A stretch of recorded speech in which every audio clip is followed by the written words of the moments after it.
What makes up girl world? And who gets to exist within it? These inquiries have fascinated artists for years.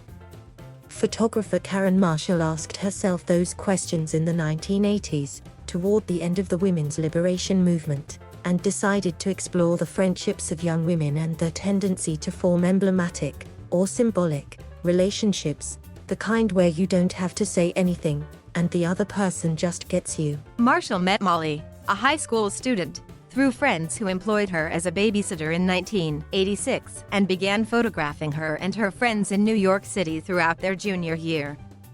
That summer, while on vacation in Cape Cod, Molly was killed at age 17 when she was hit by a car. Marshall decided to continue the series, her images ultimately examining not only how close this group of girls were before the death of their friend, but how they coped as they finished high school and moved apart.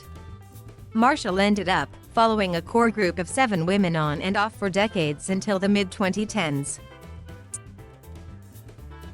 Her photos have now been collected into a book over 30 years in the making, which is split up into different parts and throughout which you can see the girls grow and adapt to the world around them. It's like a piece of cinema, Marshall said. You can read it from cover to cover and have a full experience. The bond between the women is emblematic of many other young friendships. Some continue to be close, others lose touch and move to different places, and some were never close to begin with but were united in their shared connection with Molly. BuzzFeed News spoke with Marshall about her book, Between Girls, and how she earned the trust of teenagers.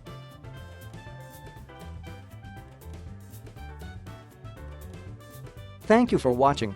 Please subscribe